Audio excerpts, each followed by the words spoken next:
Moving forward on our agenda, review of legislation.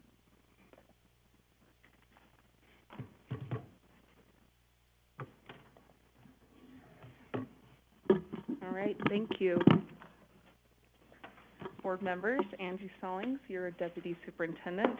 I'm here with Tiffany Stanley, your policy advisor, and we're here to go over some bills. And we thought we'd sit up here so it'd be easier for you to see us and for us to communicate with each other. So there's a list of bills on board docs. It's kind of far down the list of the PDFs because we had to make some changes today. We've been updating the list as we've been changing it. So you'll see it's called March 2nd Legislative Review List of Bills.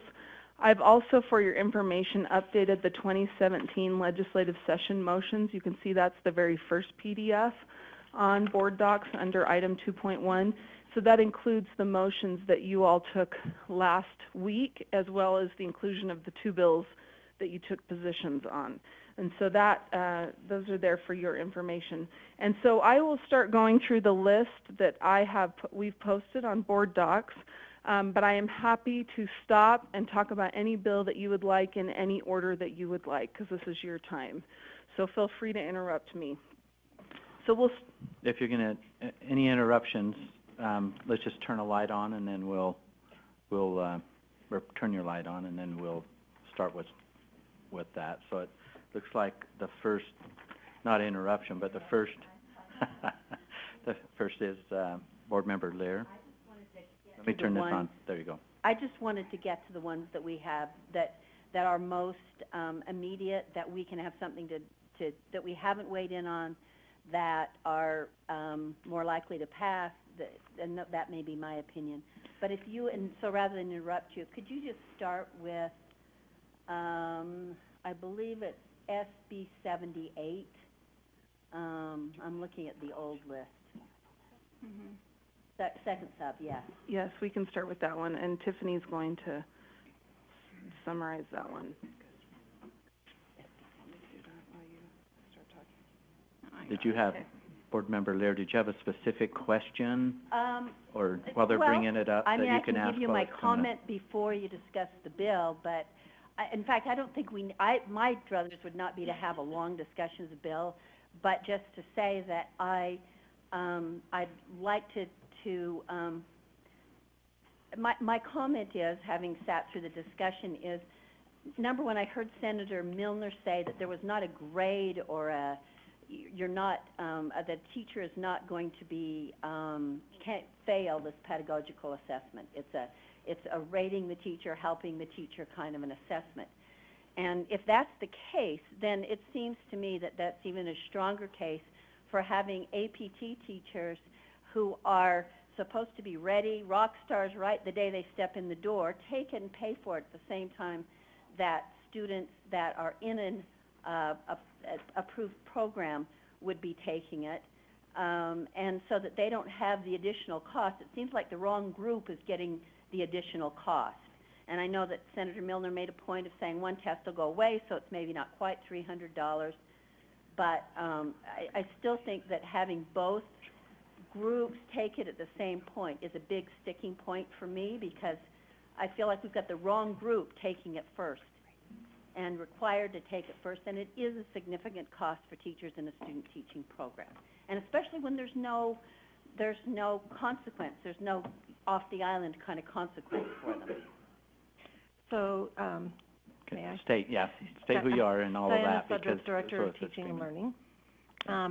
To clarify a couple of points. One is when the assessment goes live, it goes live for everybody.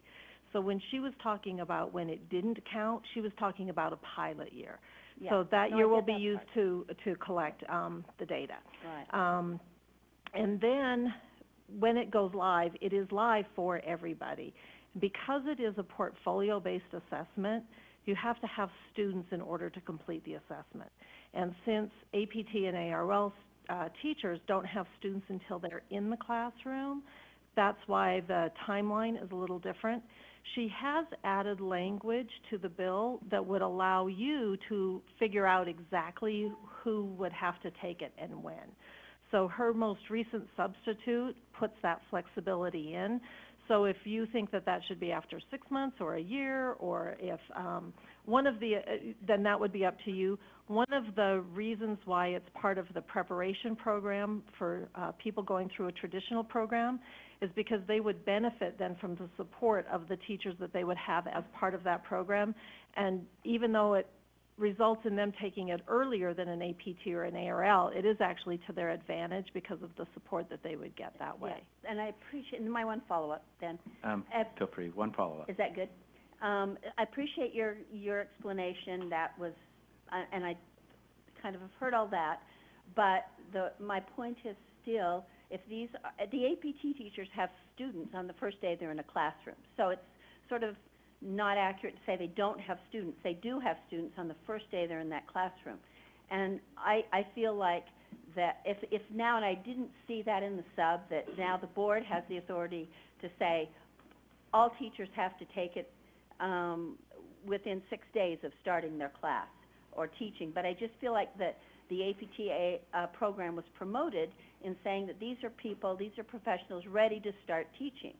And if they're ready to start teaching, I don't want to use students as, it's my opinion that we shouldn't use students to let them practice for a year or 2 years, whereas student teachers have not had a real classroom themselves either. They've had a student teaching classroom, but they've paid dearly for that, and they've prepared all the more. And I would say I would wait 2 years for them and see how they're doing with a classroom of their own.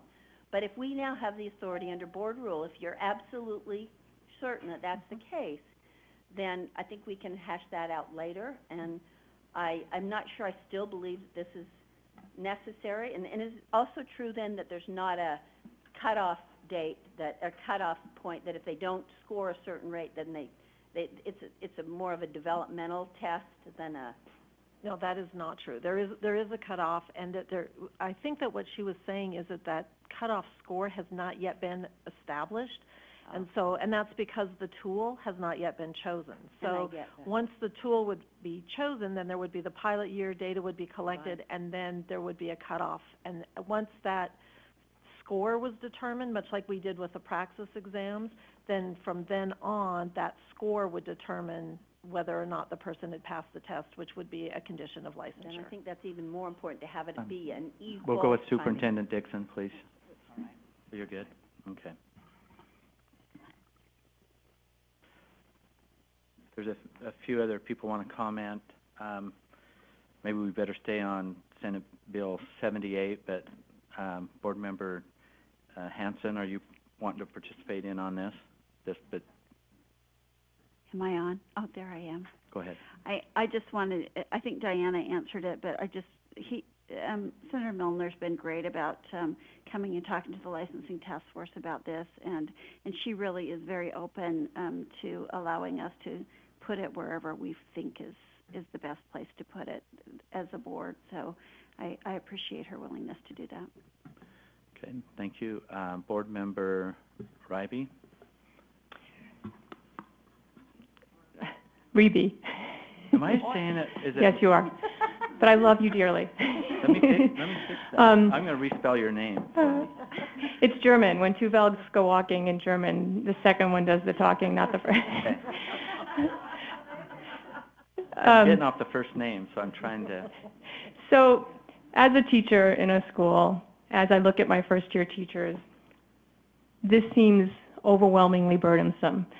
We are really trying hard to retain teachers and to keep them in the classroom. Teachers are walking in and handing their keys to the principal and saying, this isn't worth it anymore. This assessment or portfolio is another hoop for a first-year teacher to jump through. They have so many things to do their first 3 years in the classroom.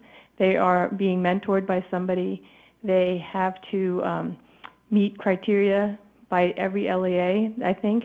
They are constantly trying to grow as a teacher, and to put this on a first-year teacher, I think would just be overwhelmingly burdensome. It sounds terrible, and I can see the teachers in my schools and how stressed out they are and how they're really trying hard to have depth in their education and how to have depth in their classroom management, and really trying to reach out to people to help them.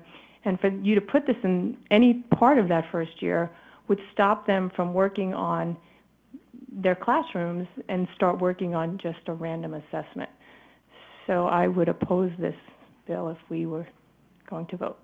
So if I can clarify again, it's not part of their first year. It is part of their preparation program. So they would actually complete it as part of their student teaching with the support of the university professors. So for somebody coming in through a preparation program, they would come into the classroom with that background. And what the research shows is because of that competency, then they are better prepared to handle all of that rigor of the first year that you're describing, because they've already shown that they could indeed handle a classroom and complete those things. So it's not part of their first year. And as the licensing task force continues their work, they'll be able to decide what elements that are part of the first year, like through the I program, might no longer be needed because the competency exam would have covered that. So I think it's really important to look at this as not as an additional thing, but more of a replacement, and what exactly it replaces is what the board will decide. So if you have an APT or an ARL, they don't go to a university, they just and when would they take it then? That's what the board will need to decide. The way that Senator Milner first thought about it was that they would need to take it within their first 2 years, but the testimony from UEA and similar to what Board Member Lear just mentioned is that there is some thought that it should actually happen earlier than that, but that would be for you to decide. Okay. I'm going to go to the Superintendent, Dixon. Thank you, Mr. Chair. I just want to talk to the board just a little bit, as just a bit of a reminder that sometimes I think it gets challenging for staff who have been asked to work to provide language or support or clarification, and your questions are fabulous. Thank you for the questions. And we've struggled with, how do we give you information as board members with all the conversations that we're having? We're behind the scenes and we're in front of the scenes, and people are asking us our ideas and opinions, and we're so cautious to say we're not, the board hasn't taken a position or they've taken a position. I just would not want it to appear that staff is working against you. We're always out there working on behalf of the board, and there are 15 different opinions around the table. So I'm sounding defensive a little bit, and I am. I'm defensive of staff because I'm staff for you. And so just know that Tiffy and Angie, Diana, Talia, all of us, we're Rich, Patty, I'm just looking around. We can be standing in a hallway as Chair Huntsman witnessed this morning, and we'll have 5 people come and ask us questions. All morning. So that's the way we roll, and we want to give you as much information as we can. We struggle with the best way to do that, but just hopefully you won't look at us as the enemy, but know that we're there to try and provide you with information and try to provide the best information that we can on your behalf to the legislators who are trying to draft best policy. So you'll see substitutes come forward, and often that's because we've tried to help them shape policy that is in the best interest of kids. And sometimes it works and sometimes it doesn't, but we're there for you, and that's what we're trying to do. So thank you. Thank you, Superintendent. Board Member Cannon. Thank you, Chair. I was contacted by some people in higher ed about this bill, and they had a real concern that the bill mentions that there will only be one pedagogical assessment, and their thinking is that pedagogical assessment will end up being the Pearson Ed TPA bill, PPA assessment, which is going to cost all of our student teachers $300 to take, which is a huge amount. Further, this assessment is farmed out to, I guess, independent people who assess, and it consists of 2 10-minute videos and a whole lot of paperwork that they have to put forward. Then, in addition to that, they're telling me that Utah teacher preparation programs have developed a pedagogical assessment with the State Board of Education that's already built into the educator preparation programs in our state, and it's based on Utah effective teaching standards, and it places no financial burden on the students. So I guess the dicey issue for me here is we're passing supposedly this bill that talks about one pedagogical assessment, and who is going to choose ultimately that pedagogical assessment? So the current language does require there be one, and what we typically do in a situation like this is run an RFP through our office, and so it would be a committee that would choose that assessment. That would be brought to you. You would approve whichever assessment was chosen. And what's the locale of that committee? Who generates that committee? We generate that out of our office. And so your office is? With purchasing. It's your office. It's at the State Board. State State Office of Board, Education. Okay, so I guess then flatly, are you intending to do this Pearson that's going to cost our teachers $300? If so, I'd like to oppose this bill. If not, I'd like to suggest that perhaps we amend the bill to allow more than one pedagogical assessment. So that has not been chosen. So we never go into an RFP with something in mind that we've already chosen, but rather the bill and then the rule that you would write later that would be associated with that would set the criteria for that selection. EdTPA is one of the most widely used ones, and you are correct, the cost of that is $300. And again, that would replace the praxis test that currently costs $150. So there's a $150 net increase in cost to the teachers. The up top, which was the other one that you referred to, has been developed. More recently, it has not gotten through any validity and reliability studies, and so that would have to happen before it could be selected as a tool that was then associated with licensure, but that could happen. Follow-up question? Okay, we'll do another follow-up and then. Okay. Could that reliability validity study be done without charging a lot of money to the student teachers who are coming into our teaching program, and they're paid 49th out of 50th already? They're in the most poorly funded education system per pupil in the nation, and they teach with the highest class sizes. So, and do we really want to burden them with these the study would come with costs, and who would pay those costs would have to be decided at some time. I'm not aware of any assessment that doesn't have a cost, because somebody has to actually look at the assessment and decide whether or not a teacher passed. So, but I'm certain that things could be done for different costs, So I guess I can't really answer your question, is what I'm saying. Okay. Vice Chair Warner. I just wanted to let people know, new board members as well as those that are in the audience at this time, when we started looking at licensing, we started looking at how to determine competency in a classroom. And so we did meet, our task force met with Senator Milner in trying to determine that. And Board Member Lear brings up some good points, as does Board Member Cannon, about some questions that we had discussed. And so I believe the bill does reflect that the board would continue discussing those issues and trying to determine how to show a teacher is competent. And so I wanted everybody to know we had been discussing that. We have met with her back last summer to address some of those concerns, and we're trying to move forward with the licensing task force to look at the issues of determining competency for those coming out of the student teaching programs, as well as those that are in the alternate routes or alternate options.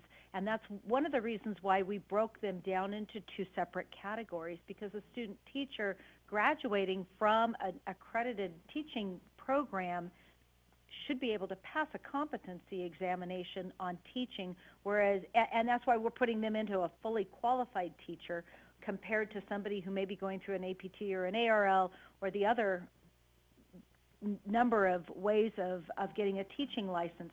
They do need a little bit of time, but we do want to hold them to a standard that they do need to demonstrate competency. I do want to clarify one thing, that through those different methods, it's never been, hey, we're going to put you in a classroom and good luck. There are districts out there that have some great programs right now, and we fully would expect that those teachers going through an alternate option would be able to pass a competency exam at some point.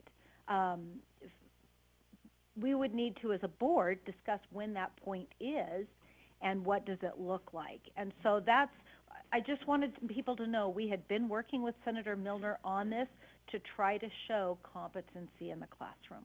So I hope that helps. Okay, going to, thank you, Board Member Lear, and then it will be Board Member Cummins. It's kind of a circular thing, so I'm not sure where to start. But Sid, I think there was Superintendent Dixon, I think there was a question in your comment, and that was, what is the staff to do? I think we are in a unique situation where a majority of board members have turned over. I don't ever remember that in my 30-plus years of working with the State Board of Education. A majority of board members have turned over. So, I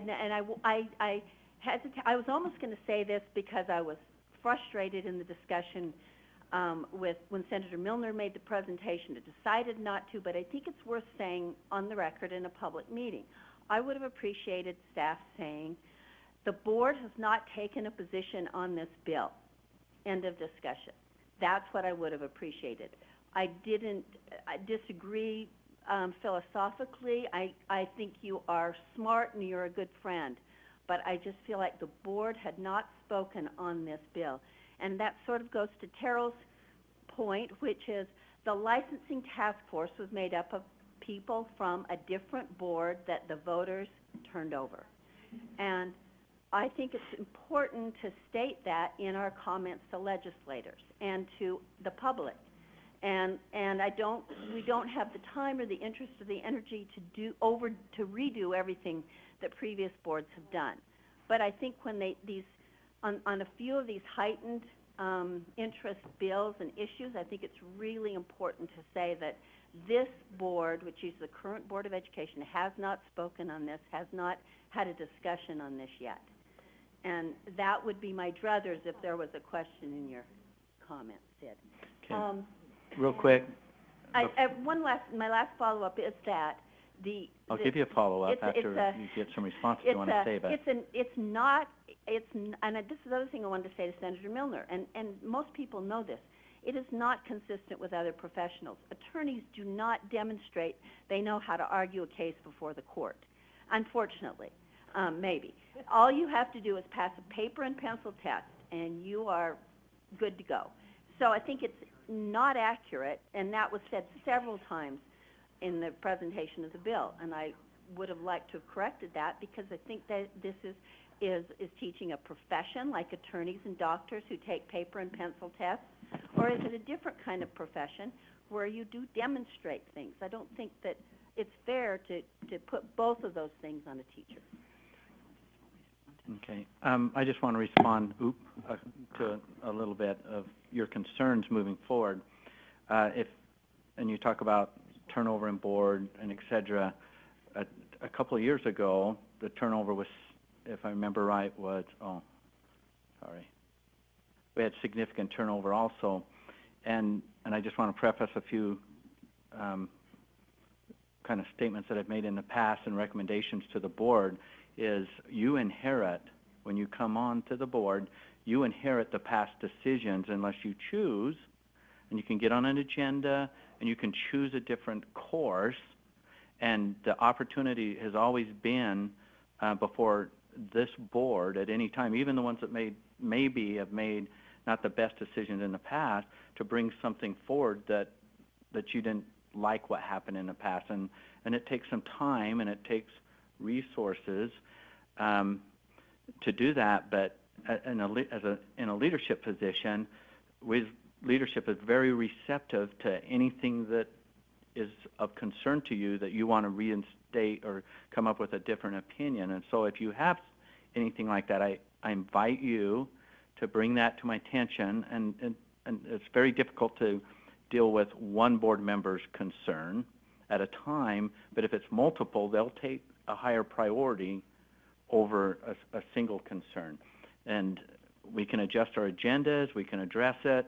This meeting right here is an example. If there's an issue on a bill, bring it forward, but I'm not really wanting, but I kind of am defending staff, is they are working for the best interest of the board until they get a different direction. And that direction comes from this type of dialogue.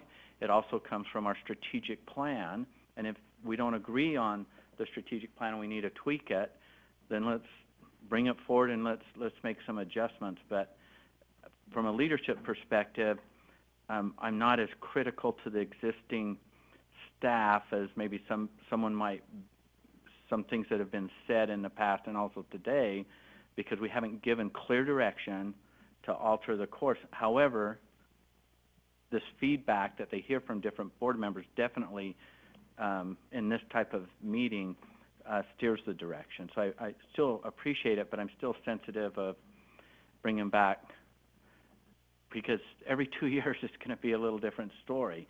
And so, again, I just want to go back to, if there's something that you're not excited about in moving forward and saying the board is taking this direction, please bring it to leadership's attention, and we'll address it in meetings. But we as a board have to be somewhat united in our purpose and our drive so staff can act, and they are acting promptly and quickly for the best interest of us. I don't think any staff members have any personal agendas. I haven't been able to observe that. With that said, I'm cutting into too much of your time. We're going to go to Board Member Cummins and then Reby. Let me turn the light on. You said it right. One thing that hasn't been stated, and I don't know if this has been thought of, but most student teachers are having all of those fees and payments associated to their student loans, correct? And the tuition. Okay, who's your question to? I wanted to. So I'm trying to find who's actually going to be paying that $300 fee. Is it the students themselves that you're directing it, or is it going to be an add-on to their student funds, their student loans? Is that something that's purview to that? It depends on the student. So I'm just thinking fiscal here. Congressman Jason Chaffetz came to our board and he said that there's over $1 trillion in student loans that are outstanding, and it would just add to the taxpayer burden of that. I'm thinking, is that, so I'm just kind of concerned on, maybe too much being added to that student loan fund and added to the taxpayers who would ultimately be paying that price. Does that make sense? Well, I'm hoping to someone, I'm trying to follow, but I'm not comprehending your question. Does somebody understand her question? Not that I'm... It's more of a statement. Okay, because I'm trying to find the question in it. Yeah, no, it's more of a statement, but if anybody had thought of that underlying, how it's going to be paid specifically. Does anyone want to add to this by raising your hand, because I still have these lights? Oh, okay, very good. Real quickly, how can we pay? Hey, hang on, let's use your mic if you would. Okay. Is it working? Yeah. Your mic? Now is it? Try that. Teacher voice. Is it working? Gotta get a little closer, I think. Am I missing it?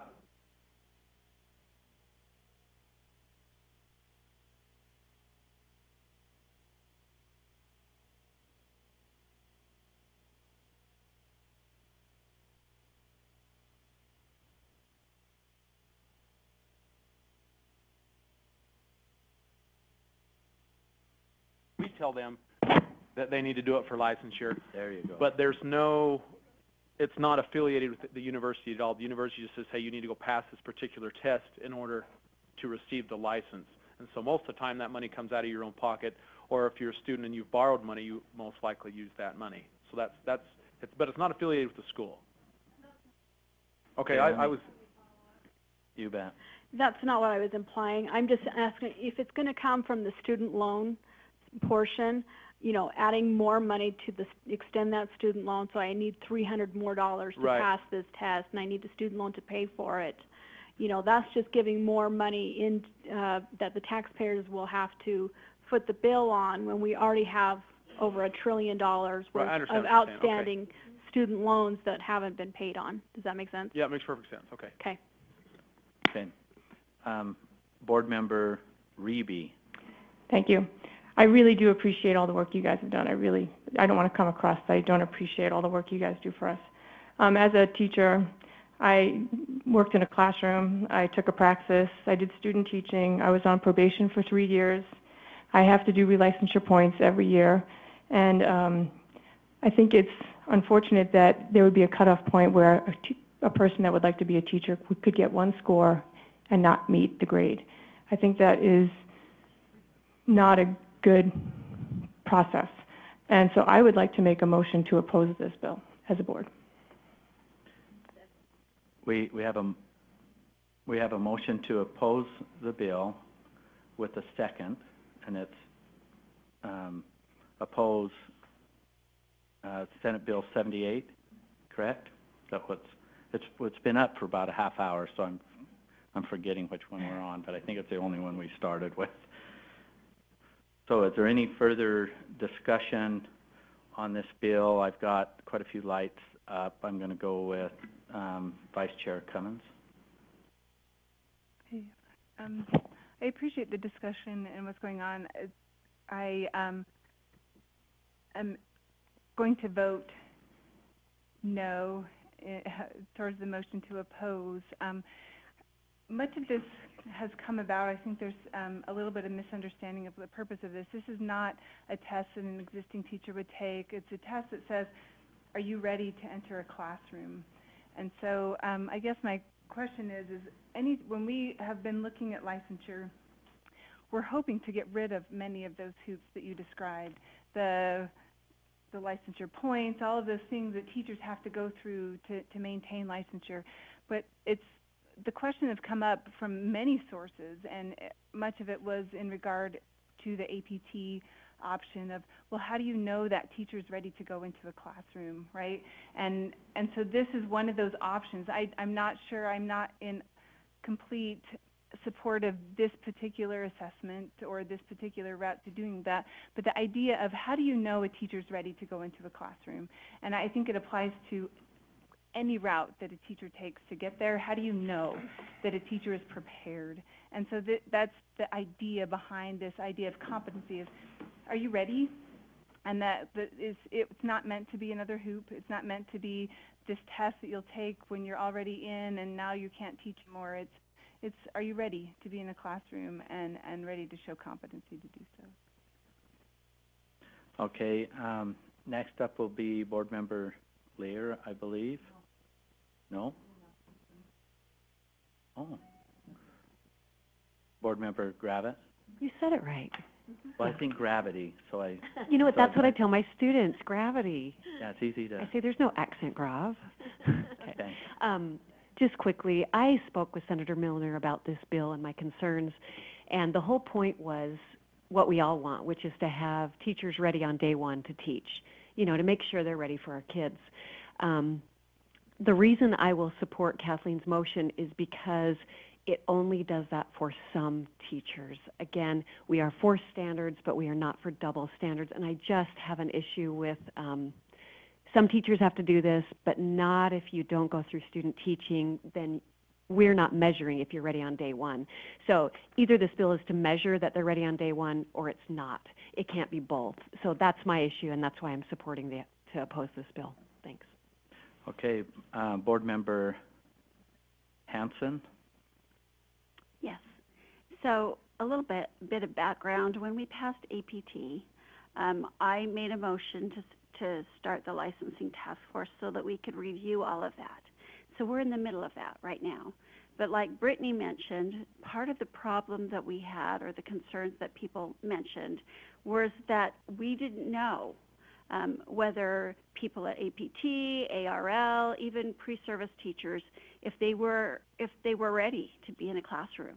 Okay, so this is one of the things that we've been looking at. So I don't want to discount that, but I did want you to have the background that this is part of a bigger issue. This is something that we're working on as a licensing task force, and we're not done yet. And so I'm not ready. I don't think I'm ready to say that I oppose this, because I don't think that we have looked at it completely. We haven't decided. We can put this wherever we want. It hasn't been decided. Yes, this is just going to be student teaching, and it's not going to be working for APT or ARL. We haven't decided any of that yet. That's something that can be decided in the future. Thank you. Board Member Belknap. Thank you, Chair. I tend to agree with Brittany and Linda on this. I also am very opposed to additional tests, but I also appreciate Senator Milner's working with us and giving us the discretion to pick the test, to write the test, to buy the test, whatever it is. It lies in our office and what we decide as to what will come of this and what other tests we can dump, so we don't have to burden our teachers any longer. So I will be voting no. Okay. Vice Chair Ellis? I feel like it's a little premature to come out in support of this bill when we're still working on the licensing task force. And because we have such a new board, I think that there's a lot of things that we do need to be caught up to speed on, and that's the burden is on us in that. But I do believe that we need more time in that. And just for the record, I just wanted to let you know that the Alpine School Board unanimously voted in opposition to this bill this week as well. There's a lot of valid concerns. I think we need more time to look at it. I think some of the concerns, the reasons for looking at this are valid reasons, but I'm not ready to vote for this bill, and I don't want it to be moved forward this year, so I'm going to have to vote in opposition also to the bill. Okay. Board Member Reby. Thank you, Board Member Hanson, for bringing up those questions. And all those questions make me realize how much we need not to have this in place until we have some of those questions answered. In the classroom, we have lots of ARLs, and I've worked with ARLs, and they struggle, and they use up a lot of resources that could be spread out wider for all of our teachers. It would be nice to see how our ARLs are doing and our APTs before we make this competency test. As a teacher coming up through the ranks, I had student teachers that assisted me and had to evaluate me. I had principals that have to evaluate me as per law twice a year, or maybe 3 times if you're a first year. So we already have a lot of things that determine whether you're competent. Unfortunately, you can pass every test with flying colors, but until you get in front of that classroom, it's really a different experience. And so I think that trying to say that someone's going to be ready in there by giving them a question and answer test is not really applicable to determining whether somebody's going to be a good teacher. Thank you for those questions. Okay. Board Member Lear. I very much agree with what Elisa said in terms of the point in time that this would be a good bill, and I have already asked the licensing task force folks if we could go back and review the information that came through the task force, because again, there are a majority of people who had no participation, even opportunity to participate in that task force. And I think it's such an important issue that I think we need to go back on some of those issues and rediscuss them, though I know it'll take extra time. I also agree with, I think it was Linda who said, or Laura who said that Senator Milner's has been helpful and receptive, and I appreciate that, which is why I'd like to make a substitute motion to Kathleen to say, I move that the board takes no position, but I'd like to put as a part of that motion that the Sid Angie would go back to Senator Milner and ask her to wait on this bill until next year, until the board's had time to look at this as a part of the whole task force discussion, and then it would be a good point in time to work with her. I don't know what kind of a motion that is, except to say to take no position with the comment that we appreciate Senator Milner's thoughtfulness and work, but we would hope that she'd be willing to delay it until another year, where there could be more discussion with a board that understands all of the licensing background that the licensing task force had. Would you accept that, Kathleen? Before, let me just interject Mark's something. job, sorry. I'm sorry to interrupt you there. There's a couple of challenges with your motion, Board Member Lear, and that is we have a motion to oppose Senate Bill 78, and my question to what you're wanting changed on this, an amendment to the motion, is not adding or taking anything away from it, but it is a good motion, so we still need to act on this motion. It's not adding or taking, but you are saying, I might be hearing you saying that if this fails... Can I substitute? I thought it was a substitute motion. That's well, isn't that I don't know. Don't I have to act on this one? I don't know. That's a Lorraine question. Lorraine.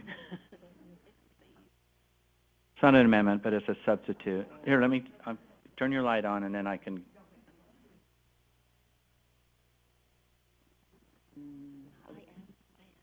It should be working. Now is it on? Okay. I really think this is a call by the chair. It does change the motion substantially, so I think it's up to you. You could, Carol, as you said, you could say, if this fails, I will put forward this motion, and that's probably a better way to do that. But it's really ultimately up to you, Mark. Correct, and that's why I'm thinking it's very difficult to negotiate. You're basically negotiating, but Kathleen could, Board Member Reby could withdraw her motion. No. Also, yeah, that's right. It's a second, so we have to act. So, okay. All right. So, I'm not accepting the substitute yet. Well, no, I'm not allowing it to move forward. So, Kathleen, or not Kathleen, Board Member Reby, sorry.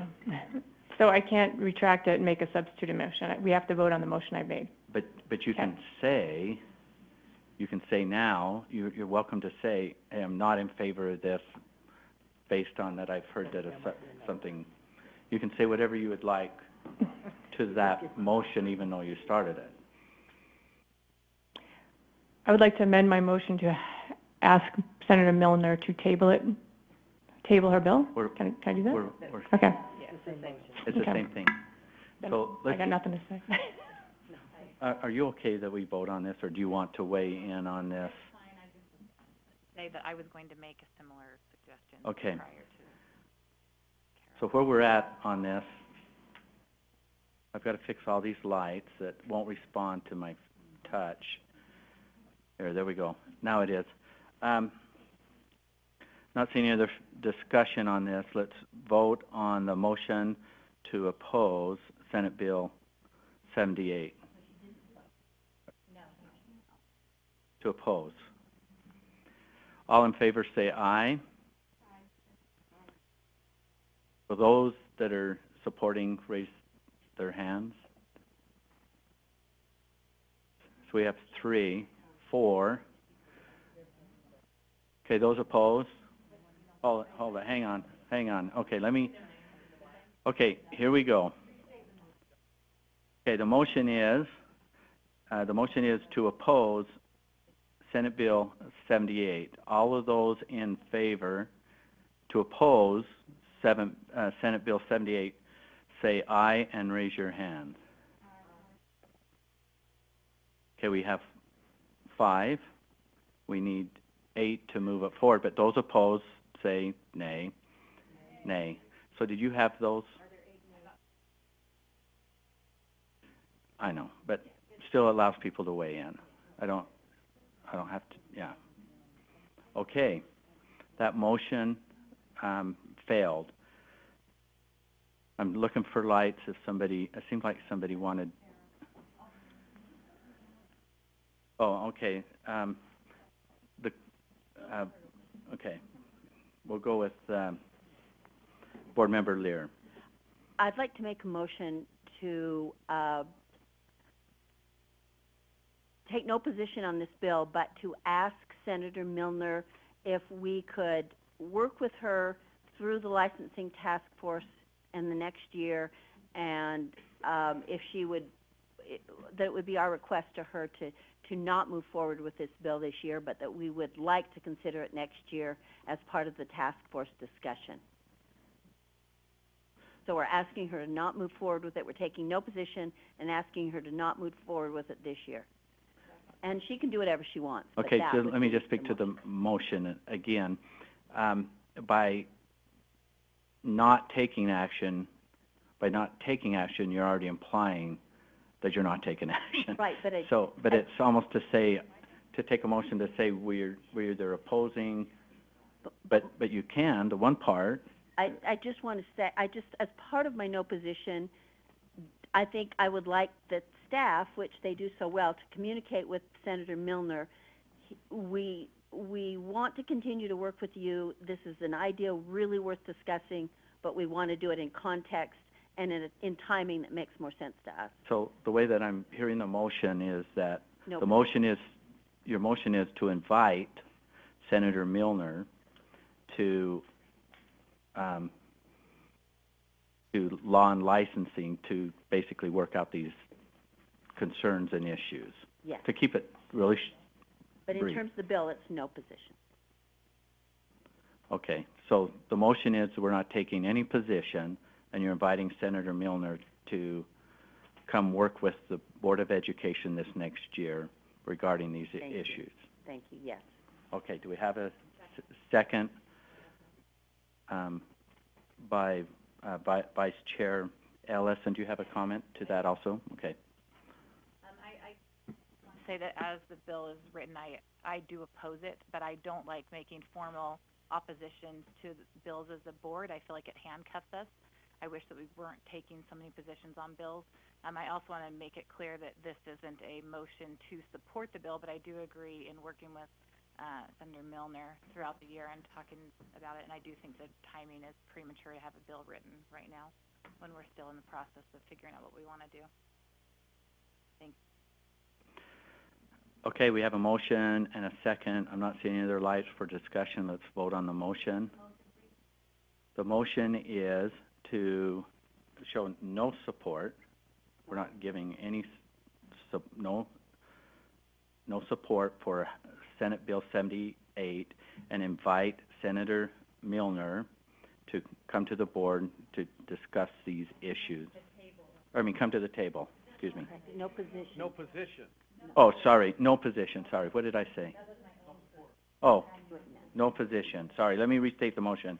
The motion is to take no position and to invite Senator Milner to the table to discuss these issues. I didn't hear the table part. Did she say table?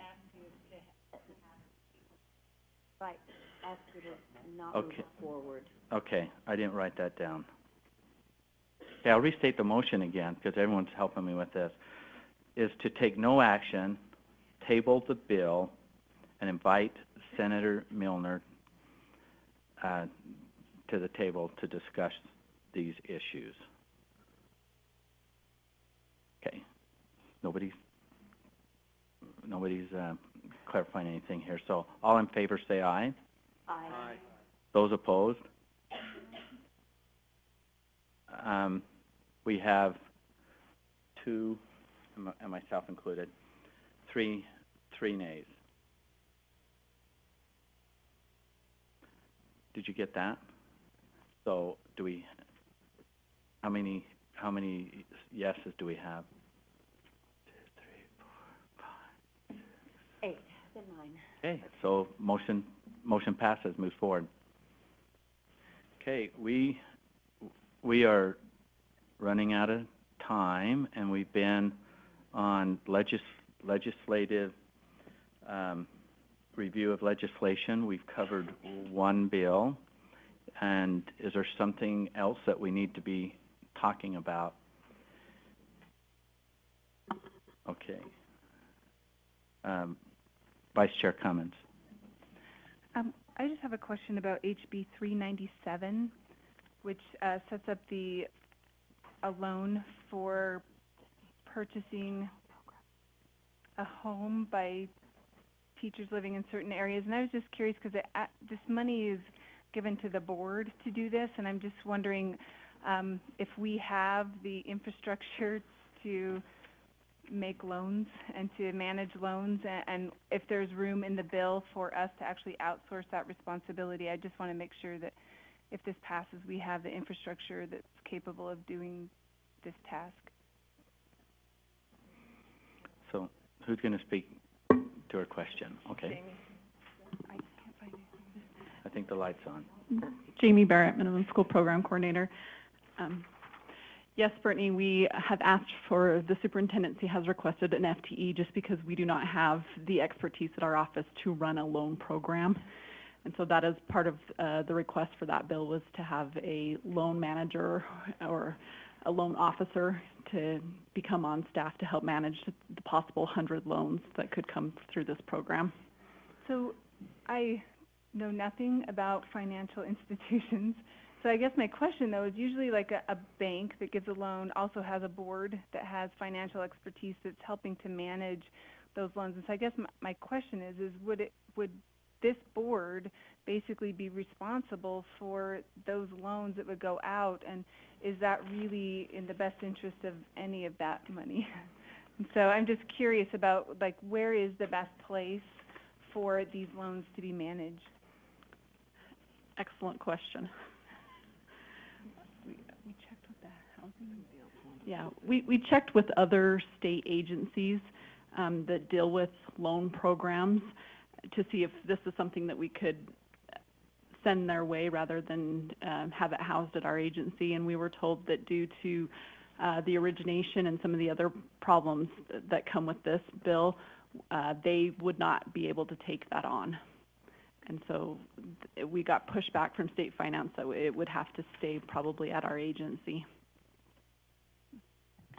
Okay, board member Cummins. Thank you. Again, I can only think of the debacle going on at the federal level of $1 trillion worth of federal loans that are not being paid. So, and your answer to Vice Chair Cummins was that no other agency wants to take on this, taking on the loans. I mean, we're not in the loan business, and I don't think it's appropriate to have that burden placed upon on our board when that's not our jurisdiction whatsoever. That should be the banks, the financial district themselves. Okay. Board member Belknap. Thank you, Chair. 2 questions, please. The first one is, there's already a program like this. Will this out there somewhere, I don't know much about it, will that end? Will that continue? That it doesn't come under, it's not housed with us? You know anything about it, Jamie? No, sorry, I don't. Because, well, maybe. Are you talking about PJEP? Or are you talking? Good neighbor program.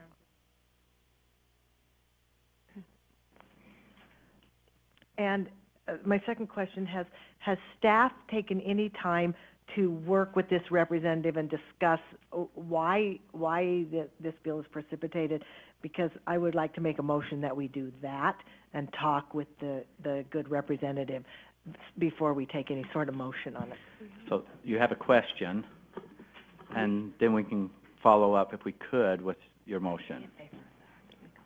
Yes, we have, well, to answer your first question, no, we have not worked with the sponsor on the bill or talked to him about the bill. And the other thing, just to note, is that it was assigned to the House Education Committee over a week ago, and it has not been put on an agenda.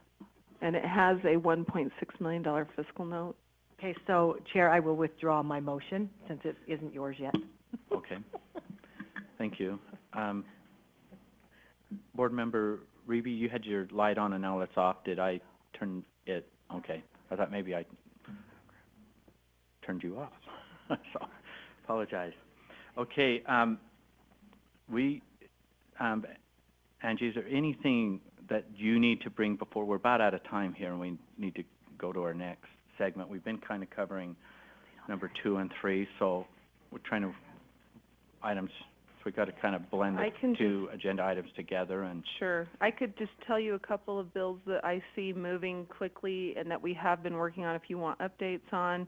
We've got, if you have any questions about SB 216, the Reading Intervention Software License Program Amendments Bill, there's HB 404, the Early Warning Pilot Program, HB 413, the Public School Membership and Associations, there's also School Turnaround, SB 163, Student Data Protection Amendments. Does anybody, I would say that those are probably the bills kind of at the top of our list that may be of interest to you. I'd be happy to review any of those, or if not, I will just go to HB 404 and let you know what's going on there. Okay, hang on, I got some lights on that. Board Member Belknap and then Board Member Wright. Sorry, Chair, I just, there's several of these I'd like to talk about, but I'm not sure we have time because we have another meeting that starts at 2 o'clock and we need a break. Okay. Board Member Wright. I would really like to hear from our staff just briefly on the status of the turnaround bills, the participation in associations, and the charter school approval. You know, we just confirmed they didn't do anything wrong. If that takes too much time, though, before 2 o'clock, I defer to the. Do you have is that the prior list? Yeah, I'd love to hear from Angie, 30 seconds on each of those. Okay. Her professional judgment, because I hear crazy things, but she knows more than I think others. Did you get all of those? I did, 413, 234, and then I wasn't sure the charter one. Were you talking about the charter school funding bill or Senator Henderson's 223? Senator Henderson's. Okay. I'll start with SB 223. Senator Henderson's 223 is circled on the board of the Senate, and it doesn't look like it's moving anywhere from there. HB 413, Public School Membership and Associations, this is the bill that Representative Gibson is running to require the association to go from 30 to 15-member board, to have an appeals panel similar to the appeals panel that we were going to require in our 409 to review appeals of transfers. And it also subjects or requires the association to follow Grandma, Open and Public Meetings Act, and the Public Officers Ethics Act. The second substitute, I think it's the second substitute, also appropriates $15,000 to the State Board of Education for us to reimburse the association for the costs of the appeals panel. And so you can remember at one point when we had the rule, they estimated there might be an $8,000 to $10,000 cost. If depending on the amount they pay for those people, I think the legislature decided to give us $15,000 for a little bit of a cushion, and then we would reimburse the association for those costs, say quarterly, just like we do through the POPS and IC program to organizations like Thanksgiving Point, Discovery Gateway, et cetera. So that's 413. And then turnaround. Sure. So SB 234 does 4 main things. It changes the method for identifying schools by providing that a school is only identified for turnaround if they fall into lowest performing 3% for 2 consecutive years rather than just 1, to address some of the volatility in those numbers. It requires the board to do the needs assessment and the root cause analysis, and then the turnaround experts would be selected by local school boards based on the extent to which their proposed scope of work can respond to the needs assessment that's conducted by the boards. Currently, the needs assessment and root cause analysis are both conducted by the turnaround expert. It enhances the role of the local education boards in the process by allocating the funds directly to the local education board to do the contracting with the turnaround experts to provide a minimum scope of work, including professional learning and instructional coaching. And then it changes the exit criteria so that improvement is measured statistically as opposed to according to improvements in ratings or letter grades. And this enables us to measure improvement based independent of the accountability system that was in place at the time that they were designated. So those are the 4 main things that bill does. Board Member Wright, do you have a follow-up? Is it where is it in the process? Is it passed either house or? It has passed the Senate. Okay. Yep. yesterday. And then what's the status of Francis Gibson's bill on the associations? That one passed the House Education Committee yesterday, and it's probably on the board. I haven't looked, so it's next place. So it's either in rules waiting to get out onto the floor of the House, or it's on the board. I just need to check. So it's moving forward. Thanks. Okay, thank you for that update. At this time, with interest of time, and we have another meeting, I am seeking a motion. No, not yet. We need to go into executive session, and I'm seeking a motion that the board move into closed executive session for the purpose of discussing, number one, pending or reasonable imminent litigation, and number two, the character, professional competence, and physical or mental health of individuals. And do I have a second? Okay, you have that. This is a roll call vote. We'll start with Vice Chair Cummins. Yes. Just really loud. Well, I can't turn all the mics on at once, so. Yes.